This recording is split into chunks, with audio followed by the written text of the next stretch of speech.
Welcome to Gene and Mike do the New York Times crossword. Hi, I'm Jean. And I'm Mike. And today we are doing the crossword for Monday, September 30th, 2024. So, on the last day of September, did you do the crossword? I did do the crossword. And did you feel like you were doing it on the last day of September? It didn't really cross my mind, no. Okay. There really was no last day of September theme as far as I could ascertain. Right. But it was a Monday. Yes. It was a definite Monday crossword. I thought. What'd you think? I found it a little harder than usual. Oh. I'm not quite sure why. I was going at full blast for about the first clue. And then skipped over the second clue. Actually, I confidently answered the second. 5 across. It beats a high card, but nothing else. I put down king. Oh.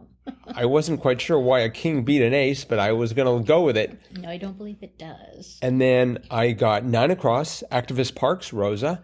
And then, of course, 13 across, the elder Obama daughter. I confidently wrote down Sasha. Oh, no. Oh, yeah, I know that now. It's Malia, right? Malia, okay. Mm-hmm. And I got a few more and then just sort of ran out of steam or something. So I had to wait for the old oven to be restoked. I see. Well, I was reading wordplay about this puzzle. Yes. And there wasn't much to write about it because it was Monday. But they wrote about the fact that isn't it great we have Monday puzzles? You know, they're not too tough. They're always, just a kind of nice, relaxing activity. And a great way to start the work week because they just get harder as you go on. So yes. But yeah, it was sort of a tribute to Monday puzzles. And I had to concur. I do like the Monday puzzle. I don't know what my favorite day of the week is. That's an interesting question. I mean, I realize that's very vain of me to have just asked a question and then said how interesting it was. But I don't know. What is your favorite day as far as crosswords are concerned? Ooh. Boy, that's a toughie. Yep. Hey, listeners, we want to hear from you too. We should set out a poll. Ooh. Yeah, we'll have to see if we can figure out how to do that. But in the meantime, since we don't know how to do that yet, drop us a line, crosswordpodcast@icloud.com. What is your favorite day of the week as far as crosswords are concerned? Yep. Maybe we shouldn't say anything about ours because we don't want to influence their answers. Oh, okay. All right, we're shutting up now. And not shutting down, though, because we still have a crossword to dissect here. That's right. And this one had a theme. Yes, it did. A theme that made me smile when I got down to the revealer. Good. But yes, there were 4 themed clues and a revealer. The themed clues were at least 2 words, and they didn't seem to have anything in common as I was doing the puzzle. But the revealer pulled it all together. Good. First one was the length of the puzzle, 16 across, sentence that often appears in the first paragraph of an essay. Thesis statement. So, and then the next one was 22 across, quick confirmation of feasibility, and that was sanity check.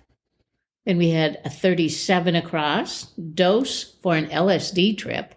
I had no idea what that was going to be, but it was acid tab. Right. And then finally 49 across, football player in upstate New York, and that was Buffalo Bill.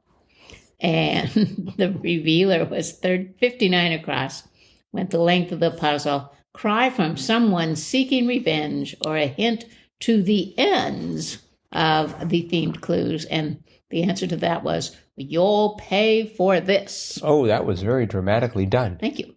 And so if you go back and look at the theme clues, thesis statement, sanity check, acid tab, and Buffalo Bill. So all remittances, I guess, or invoices, or whatever you want to call them. But all statements that you need to pay something. Right. So, yep. Yes. And this was by Alexander Libeskind. His 4th for the New York Times. Oh, very good, Alexander. Yes.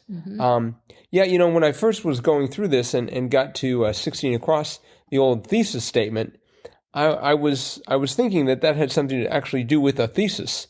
Oh. And just like, I don't remember having a thesis statement. No. But in my thesis. Well. But apparently you did. The sentence that often appears in the first paragraph in essay. Right. So it's your main premise. Right. It'd be like your purpose statement in a thesis. Statement of purpose. Graduate? Does that count as? Nope. Oh, okay. Nope. Let's see. I did get 27 across. Massachusetts college town was Amherst. Well, I thought it was Amherst, but then I thought, well, it doesn't fit. Because I was thinking Amherst had 2 A's. I thought it was Really? AMHEA. Oh. RST. Thank goodness. I thought you were thinking AA. I thought you were thinking AAMHERST. No. Amherst, like Aardvark. No. Okay. I wasn't thinking that. You were thinking Amherst? Oh, no. I am Hearst spelled HEARST. Oh, like Hearst, sort of. Well, yeah. So anyway, but no, it's not spelled like that. It only has 1 A. Right. And that was the correct answer. They did also talk about Amherst in the wordplay. Oh, yes? And, were they for or against? Well, apparently it has multiple colleges. I just thought it had 1 college, but apparently it's got more than 1. So it is definitely a college town. I guess one college grows up and then people who go to that college but don't graduate out of anger start their own college. No. It's sort of like algae and how they breed. I don't think so. No? Okay. One thing I thought was interesting, 14 across, New York Times opinion writer Klein was Ezra, and that crossed with 7 down NPR host Glass, and that was Ira. And I'm like, oh, I know both of these. So 2 journalists in different venues crossing each other in the New York Times crossword. I was sort of surprised to see Ezra in there, sort of like a little advertisement. Oh, yeah, it sort of was. But they've definitely done that before. Didn't they have Didn't they have Maureen Dowd at one point? They had Maureen Dowd in once, yes. I wonder if they've had Joel Fagliano. I bet he's trying to figure out a way to subtly work himself into the grid. He'd be better off focusing on the Joel part. Yes, yeah, he could go like book in the Bible.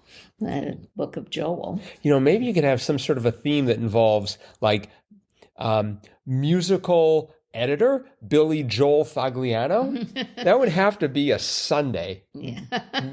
maybe even a day of the week that doesn't exist because it'd have to be a very long clue.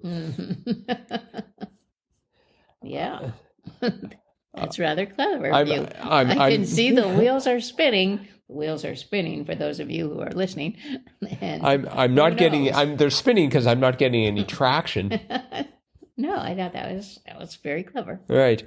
Now we just need someone like Jeff Chen to step in and actually make a joke of an idea into an actual crossword.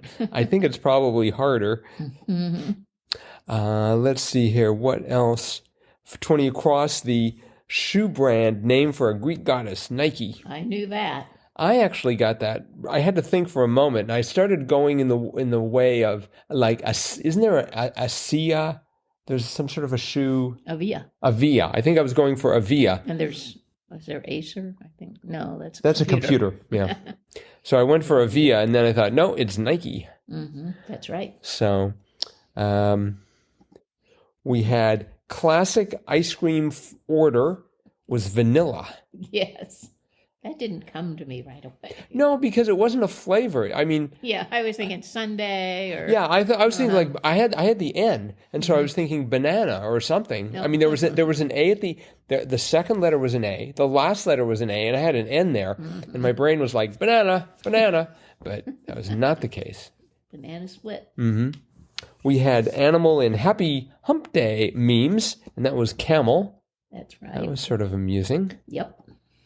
And let's see. A pandas is 99% bamboo diet. Yep, that was 64 across. Yes, thank you.